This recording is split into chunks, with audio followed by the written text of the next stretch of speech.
Something that has always fascinated me is the phenomenon of the imaginary friend, which is common amongst children across different cultures.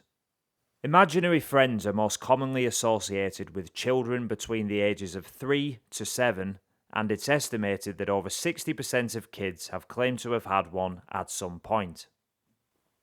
Now, the widely accepted mainstream view on this subject is that children create imaginary friends as an expression of their own creativity or as a way to deal with emotional processing, particularly if the child has experienced early trauma.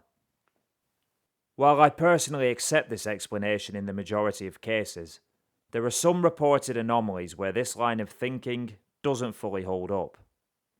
In some instances, children have given extremely detailed descriptions of their imaginary friends' personalities and have even shared information that the average child shouldn't know. When asked about where this information came from, they've claimed that their imaginary friends told them. What's even more unusual is that many of these children have given very similar descriptions about what these friends look like, often completely independent of each other and even across different cultures. A few examples of these recurring figures include a shadow-like shape that is human in form but completely featureless, a tall man standing in the corner of the room, silent, observing and rarely interacting, and in some cases another child who speaks with them and tells them things. Now, one possible explanation for this is shared cultural archetypes, recurring patterns in the way the human mind forms images and ideas. This could certainly explain some of the cases, but I'm hesitant to put it all down to that.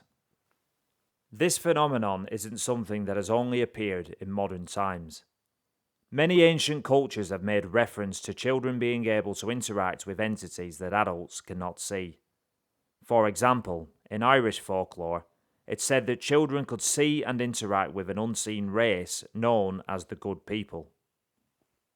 The Good People were believed to live in hills, mountains, and ancient sites, and were said to be capable of both helping and harming human beings. A more spiritual explanation for this phenomenon has been put forward by people like Manly P. Hall. In his book, The Occult Anatomy of Man, he makes reference to the pineal gland, often referred to as the third eye. Many ancient traditions associated this with the ability to perceive beyond the physical world.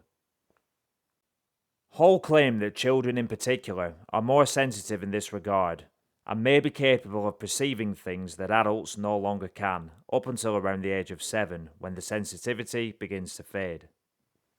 Interestingly, this lines up with the same age range in which imaginary friends are most commonly reported. Now, this raises a very interesting point. Even according to mainstream science, our senses only allow us to perceive a small fraction of what actually exists. So the idea that there could be aspects of reality, or even entities that we simply can't see, isn't out of the question. In closing, I think that the mainstream explanation does a good job of accounting for the majority of cases involving imaginary friends.